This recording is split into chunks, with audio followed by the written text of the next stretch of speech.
Усім прывітанне, з вами па-ранейшаму Зміцер Лукашук, і мы працягваем абмяркоўваць падзеі ў Беларусі за яе межамі ў нашым супольным праекце Еўрарадыё і яе прамовы. Але калі у нашым стрыме з Марыяй Аўдзеевай, палітолагам з Украіны, мы абмяркоўвалі больш знешнія падзеі, то зараз мы звернемся найперш да нашых унутраных падзеяў. І з намі на сувязі былы суддзя Канстытуцыйнага суда Михаил Пастухоў. Добрый дзень, спадар Михаил. Добрый день. Ну, зразумела ўжо, раз Канстытуцыйны суд, то будзем мы гаварыць найперш пра змены, магчымыя змены ў Канстытуцыі ў Беларусі, да якіх так імкнецца беларускі рэжым. І выглядае на тое, што гэтая вось іх гульня са зменамі Канстытуцыі выходзіць на фінішную прамую. Стала вядома сёння, што нібыта праект зменаў цягам тыдня прадставяць Лукашэнку. Вот праект зменаў ужо гатовы, а што канкрэтна, дакладна, вот афіцыйна беларускаму грамадству не паведамілі, не паказалі, не запрасілі яго да абмеркавання ці ўдзелу, там, ці ўвогуле нейкім чынам хоць спыталіся, не спыталіся меркавання грамадства наконт тых зменаў. Таму першае пытанне да вас. Ці адпавядае дзеючай Канстытуцыі той шлях падрыхтоўкі зменаў у асноўны закон, якім вось зараз ідзе беларускі рэжым і сабраная ім Канстытуцыйная камісія? Да, конечно, он противоречит основным положениям Конституции и процесса правотворчества. Все поправки в законы, тем более в Конституцию, должны осуществляться гласно. Избиратели, граждане должны быть в курсе тех наработок, которые предлагаются.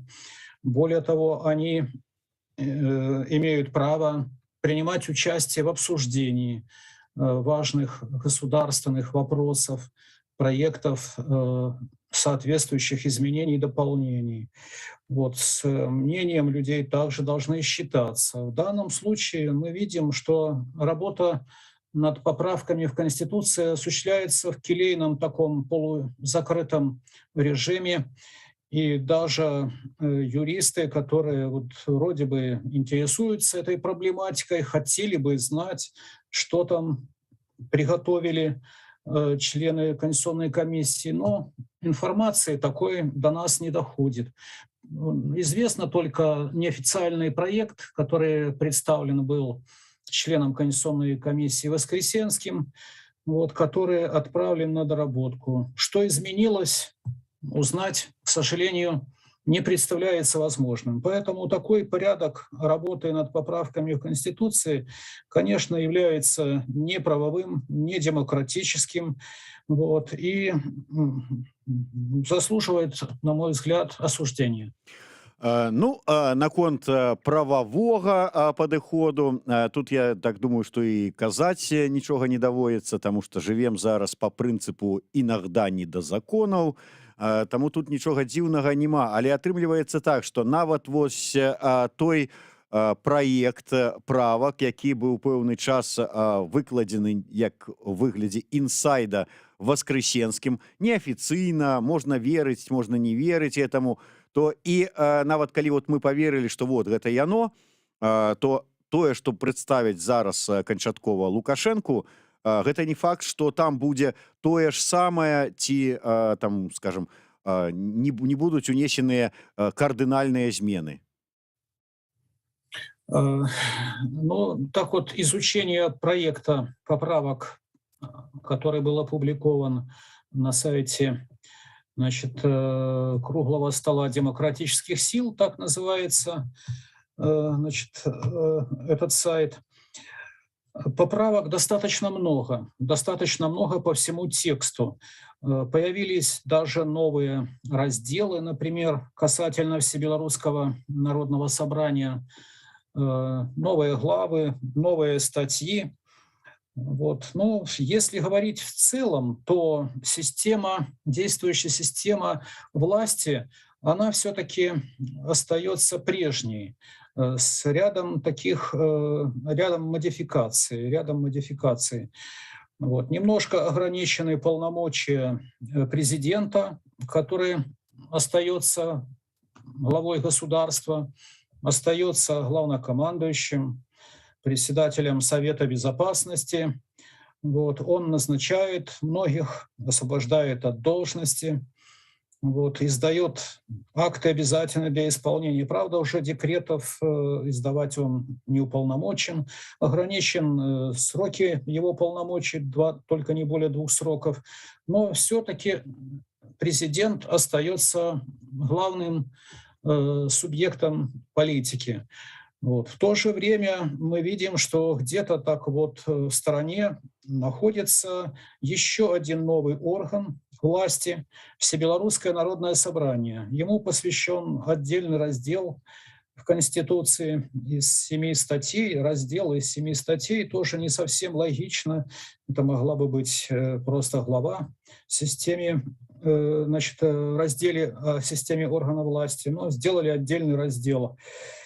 Вот. Безусловно, что это будет важный орган, как бы высший представительный орган народовластия Беларуси, как бы третья палата или такой более широкий состав парламента, с постоянно действующим органом, президиумом, с председателем этого органа. Будут у него очень важные полномочия. Он будет определять стратегию развития белорусского государства, определять основные направления внутренней и внешней политики, утверждать программы развития страны, может заслушивать отчеты и президента, и премьер-министра, других лиц о деятельности, будет гарантировать преемственность в развитии белорусского государства. Он же может инициировать вопрос об отрешении от должности президента, ну, при определенных условиях.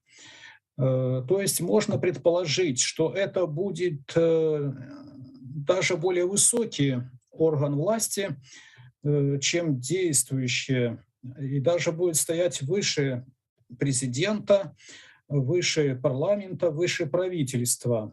Ну, предполагается, что это может быть место для президента, главы государства, который прекращает полномочия. Вот. По разным причинам, в том числе может уйти в отставку, либо по болезни. Вот. Но он как бы будет по-прежнему принимать активное участие в осуществлении государственной политики в стране. Вот. Ну, можно заметить, что более самостоятельным станет статус правительства. Вот. Уже назначать состав правительства президент будет по предложению премьер-министра. А для назначения премьер-министра надо получить предварительное согласие уже обеих палат, которые остаются, Палата представителей и Совет Республики. Вот, уже отправить в отставку правительство президент произвольно не может. Для этого должны быть соответствующие условия. Вот, во всяком случае, как бы, если раньше требовалось, можно было распустить правительство, если, точнее, извините, это речь шла о распуске парламента, палат парламента. Раньше требовалось, достаточно было 2 раз отказать в утверждении кандидатуры премьер-министра, и президент мог распустить парламент. Сейчас уже требуется 3 раза. 3 раза. Но это такие формальные уточнения, изменения, которые не принципиально влияют на действующую систему власти. Вот. Единственное, что сейчас к ней добавляется еще это вот Всебелорусское народное собрание с его очень важными полномочиями. Но также следует заметить, что появится еще новый орган или должностное лицо, уполномоченный по правам человека, который будет содействовать улучшению защите прав человека, может рассматривать жалобы граждан на нарушение их прав и свобод госорганами, должностными лицами. Вот, немножко расширится полномочия Конституционного суда, который получит ряд дополнительных полномочий, хотя будет по-прежнему формироваться, как и раньше, значит, президентом и Верхней палатой парламента, значит, по 6 человек. Ну, легализацию получит также статус Центральной избирательной комиссии, так она будет называться. Уже в Конституции будет прописана специальная статья, посвящена Центральной избирательной комиссии, хотя она формируется по-прежнему, как и раньше, но уже это будет прописано непосредственно в Конституции. То есть да, еще немножко, но по ряду статей, значит, внесены поправки по правам и свободам граждан. То есть уточнения прошли по многим статьям, но нельзя сказать, что они принципиально поменяют статус человека и гражданина, но в то же время появится право граждан обращаться в Конституционный суд, если будут нарушаться их права и свободы в законах, которые приняты парламентом и которые применяются на практике судами, если уже использованы все средства судебной защиты. Гражданам как бы гарантируется, что могут обращаться и в суды, и суды уже должны рассматривать их жалобы, а не так, как сейчас могут отказать ввиду неподведомственности, могут обращаться к уполномоченному по правам человека. Ну, то есть какие-то такие изменения имеются по всему тексту. И можно предположить, что они внесены будут на референдум одним пакетом. Следовало бы обратить внимание, что дискуссионный вопрос об отмене смертной казни в Беларуси так не нашел своего разрешения в проекте поправок. Пока осталась смертная казнь, но, насколько мне известно, вот буквально завтра Конституционная комиссия будет обсуждать этот вопрос, как урегулировать вопрос смертной казни. Ну и, наверное, тоже следует обратить внимание на то, что внесены уточнения в статью 18 Конституции о нейтральном статусе Беларуси. То есть как бы стремление к нейтральному статусу пока остается, но в то же время допускается возможность коллективной защиты ряда стран. То есть это говорит о том, что нейтральный статус уже как бы размывается. Если раньше Беларусь провозглашалась безъядерной зоной, то сейчас содержится норма о том, что мирный атом вполне может развиваться. То есть атомная энергетика может развиваться, вот, если это безопасно будет для населения. Вот. Но таких множество поправок, которые позволяют говорить о том, что речь идет о новой редакции Конституции, и это значит, что будут обнуляться сроки полномочий всех органов власти. После принятия этой новой редакции должны быть проведены выборы и президента, и парламента, и местных органов власти. Но вопрос, когда, остается открытым и непонятным из текста поправок. Но я, может, достаточно много говорил, Змитер, лучше перейти на вопросы. Да. Вось Міхал Літвін, наш глядач, пытаецца: падкажыце, які сэнс Лукашенко мяняць канстытуцыю, дзе ён бог, на нейкую урэзаную? У чым сэнс увогуле гэтай прафанацыі аб рэферэндуме? Ведаеце, я просто працягну гэтую думку, можа быць, часткова адказаўшы на гэтае пытанне. От слухаючы вас, увесь пералік, ну, безумоўна, не ўвесь пералік тых прапаноў, якія ёсць там па зменах і гэтак далей, у мяне склалася ўражанне, што ўсё гэта робіцца дзеля двух асноўных пунктаў. Першае — гэта абнуленне тэрмінаў прэзідэнта, типа, ну вот того нелегітымнага Лукашэнкі пасля выбараў 2020 года больш няма. Вот тут вам новый, свежий, типа чисты, з чыстага ліста Лукашенко паводле новай канстытуцыі. І другое — гэта стварэнне новага яшчэ аднаго дармаедскага органа усебеларускага сходу на афіцыйным узроўні, кіраўнік якога будзе мець нават большыя нейкія там паўнамоцтвы, чым мае прэзідэнт, чым будзе мець прэзідэнт па новай канстытуцыі. Маўляў, вот вам куды можа перайсці хто-небудзь і працягваць кіраваць. Вот две такія асноўныя мэты. Можа быць, вы не пагодзіцеся са мной. Не, я это принимаю, это суждение, на мой взгляд, достаточно обоснованное. Вот, речь по существу идет о транзите власти. Вот, и референдум нужен для того, чтобы, с одной стороны, упрочить действующую систему власти, оставить ее, так сказать, в своей основе, и, с другой стороны, проложить мостик вот, для того, чтобы показать, как она будет развиваться дальше. Вот. Но учитывая, что уже у власти находится действующий глава государства достаточно много, вот, то как бы понимают уже все, что надо как бы провести ротацию.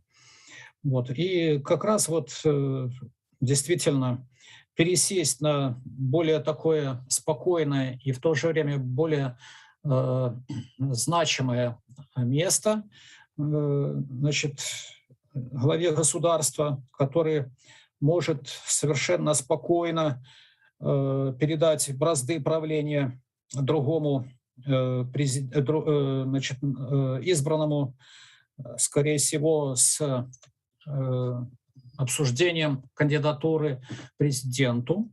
Вот. И со стороны как бы руководить этой государственной машиной, имея достаточные гарантии безопасности, потому что специальная статья новая включена в проект поправок о том, что прекративший полномочия президент сохраняет, так сказать, гарантии безопасности. Вот о нем будет принят специальный закон, то есть привлекать к ответственности его нельзя. И получается, что у нас будет как бы в определенной степени двоевластие.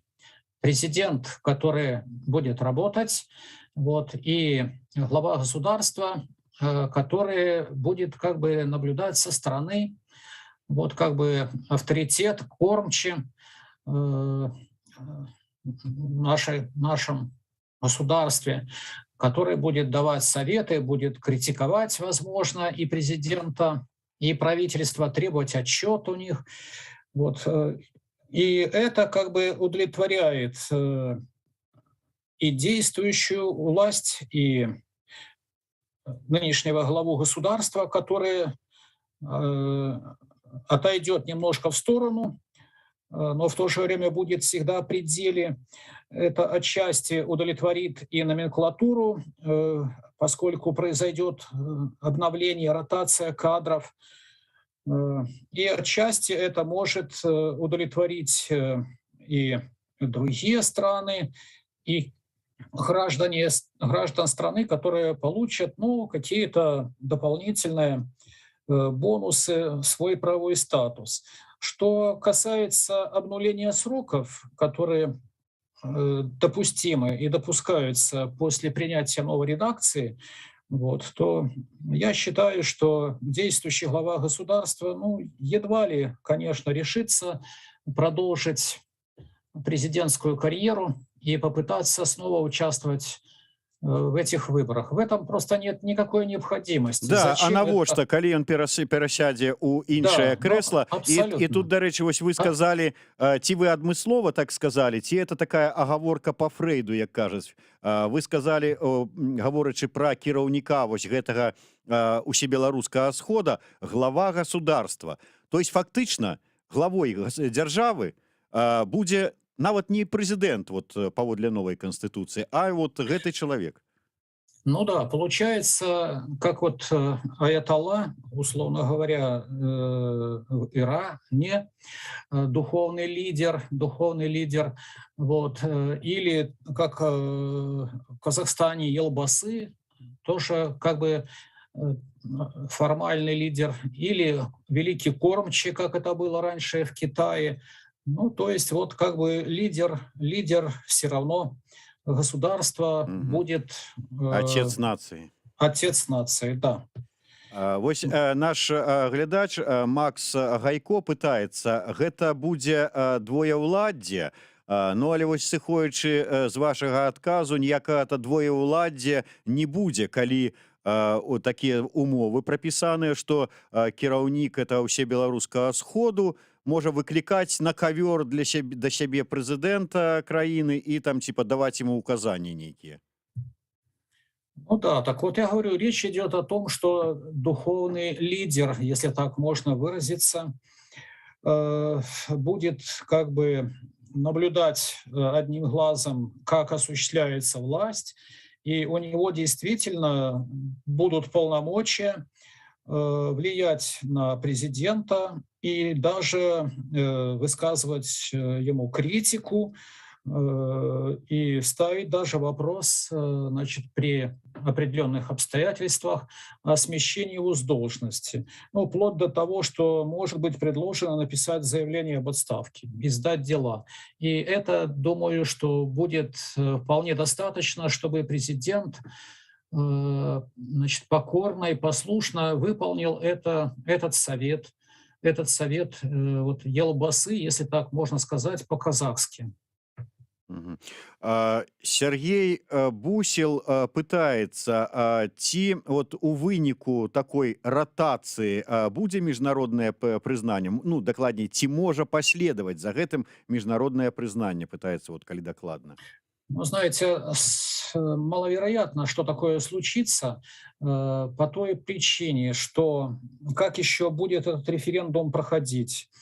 Вот. Если, как и раньше он будет проходить, если будет считать опять прежняя Центральная комиссия по выборам и проведению референдумов, если будут иметь место фальсификации, вот, то рассчитывать на признание со стороны европейских стран, значит, маловероятно. ОБСЕ не приходится. Но в то же время остаются страны по Евразийскому союзу экономическому, которые могут вполне признать новую редакцию Конституции.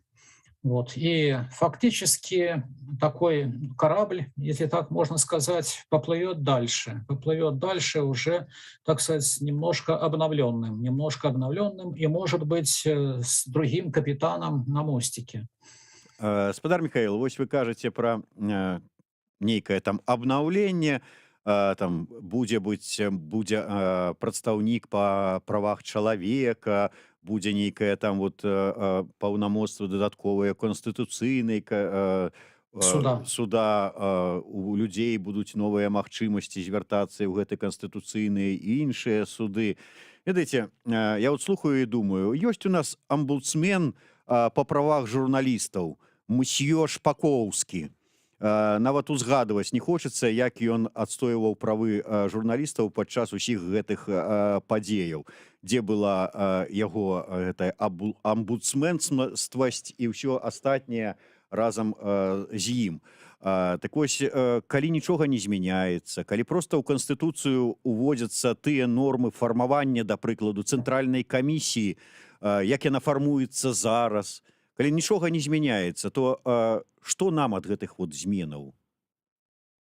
Да, это просто декорация, тем более, что уполномоченный по правам человека будет назначаться президентом, вот, но с предварительного согласия Совета Республики. То есть это будет еще один человек при президенте. Вот. Ну и надо полагать, что не только президент будет вносить кандидатуры, но еще он будет согласовывать это и с председателем президиума Всебелорусского народного собрания. То есть как бы еще будет такая перестраховка. Вот. То есть формально появится возможность у граждан обращаться и в суды, и в Конституционный суд, и к полномоченному по правам человека, но от этого изменений в лучшую сторону ожидать не приходится, потому что остается прежняя система власти, остаются старые способы управления. Видимо, останется в значительной степени кадровый состав, хотя ротация определенная произойдет, конечно. То есть ожидать каких-то существенных позитивных перемен от таких поправок, к сожалению, не приходится. Я яшчэ раз удакладнюся па вот этом пытанні. Некалькі тыдняў таму палітолог Валерый Карбалевич у нас у эфіры сказаў, што гэта праект гэтай канстытуцыі, новая канстытуцыя гэта такі сродак адыходу сыходу Лукашэнкі з пасады прэзідэнта. І маўляў, трэба ісці на рэферэндум, калі ён будзе, і галасаваць за гэты новы праект канстытуцыі, давольны вы ім ці недовольны. І адпаведна два пытанні. Ўсё ж таки, як ваша меркаванне, гэта вот такі такая, я не ведаю, там для утапаючага знойдзеная магчымасць сысці, але застацца, і як бы вы параілі, што рабіць падчас этого рэферэндуму? Ну, как юрист я отвечу так, что это право каждого гражданина решать вопрос, участвовать ему в голосовании или не участвовать, как голосовать. Вот. Но я замечу, что более существенным является то, что вот, например, предлагается внести проект так называемой народной конституции группы Анатолия Лебедько, которая может подтолкнуть многих избирателей, многих граждан принять участие в этом референдуме именно с целью проголосовать за альтернативный проект поправок, проект Конституции. Но Чакайце, еще чакайце, спадар Михаил, вы сапраўды думаеце, што вось Да, так я вот хочу, нет, я хочу добавить, что, конечно, это маловероятно, что включат проект народной конституции в повестку дня. Но исключить такого варианта в принципе нельзя, потому что это будет, как говорится, в интересах организаторов этого референдума. Это подстегнет значительную часть электората принять участие в этом референдуме. А вот как ты говоришь, если будет только одни стоять вопросы по принятию поправок в Конституцию, даже, возможно, появятся и дополнительные вопросы, уточняющие какие-то положения, в том числе по вопросу об отмене смертной казни, например, по вопросу, например, о нейтральном статусе Беларуси, возможно, об интеграции с Россией в единое государство или дальнейшей интеграции, как это там будет поставлено.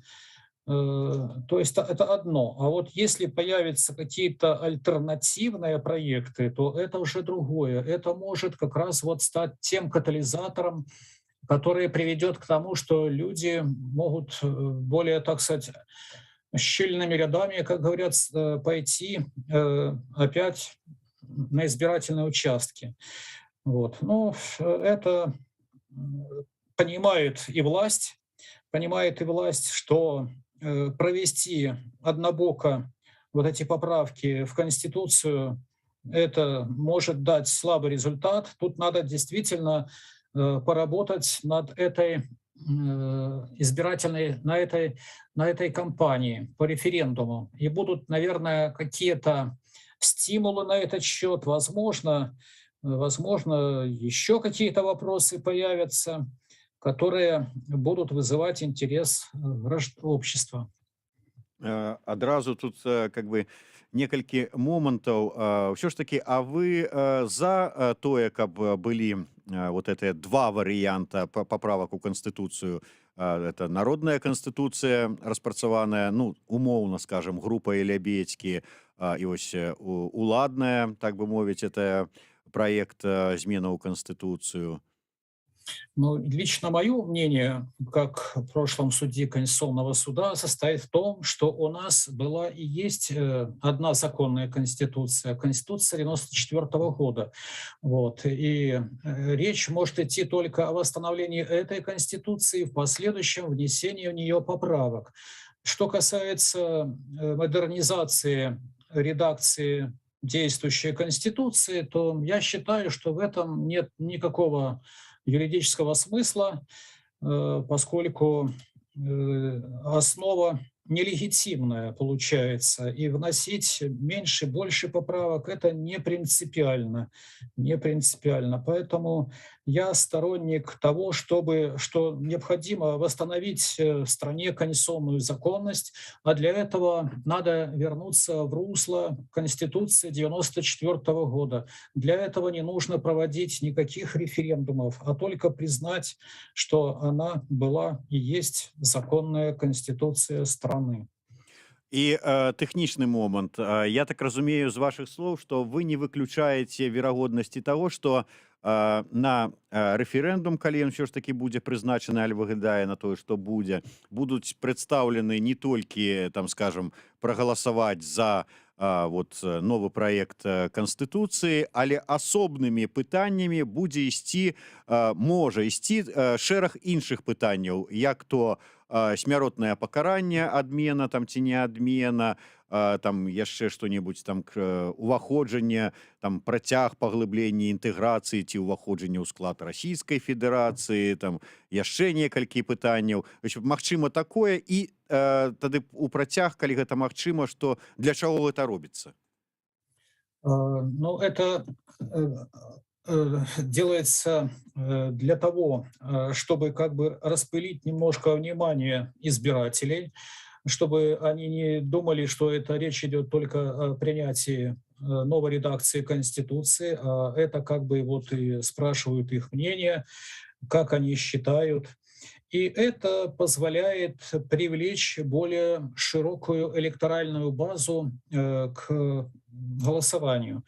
Вот. Возможно, будут еще разные какие-то стимулы. Пропаганда будет, естественно, развернута, достаточно широко использован в значительной степени пропагандистский административный ресурс. И я лично не исключаю, что, возможно, и даже проект народной конституции, который готовит группа «Лебедька», тоже, в принципе, может быть вынесено на референдум, вот, что, так сказать, не гарантирует ему перспектив принятия этого проекта, но в то же время это очень значительно увеличит приток избирателей на избирательные участки. Ну і на заканчэнне, падводзячы вынік, ўсё ж такі, як вы думаеце, вот калі рэальна глядзець на рэчы, то сёння дзеючая канстытуцыя не працуе. І я так сумняюся, што большасць якіх-небудзь сілавікоў, так званых чыноўнікаў ведаюць увогуле, што там напісана. А падчас затрымання там неяк спасылацца на нормы канстытуцыі, гэта для амапаўцаў, як вот чырвоную анучу яму паказваць. Що ты, що-то там смееш. Так от, ну, фактычна вы самі кажаце, нічога не зменіцца ў сістэме, сістэмна нічога не зменіцца. Будзе вот новая канстытуцыя, і што? Это вот, как говорится, дополнительная легальность для действующей власти. Потому что Конституция действительно у нас не работает. Вот, и не соблюдаются и гарантии, и многие права и свободы вообще фактически у нас не действуют. Но для власти и для внешнего, так сказать, использования показать, что у нас вот на основании законного способа референдума приняты поправки. И вот такие есть полномочия, есть новые органы. Вот, осуществляется преемственность в государственном развитии, осуществляется ротация кадров. То есть это с правовой точки зрения имеет смысл, хотя Конституция от этого не станет более эффективной, более реальной, более работающей, к сожалению. Дзякуй вялікі.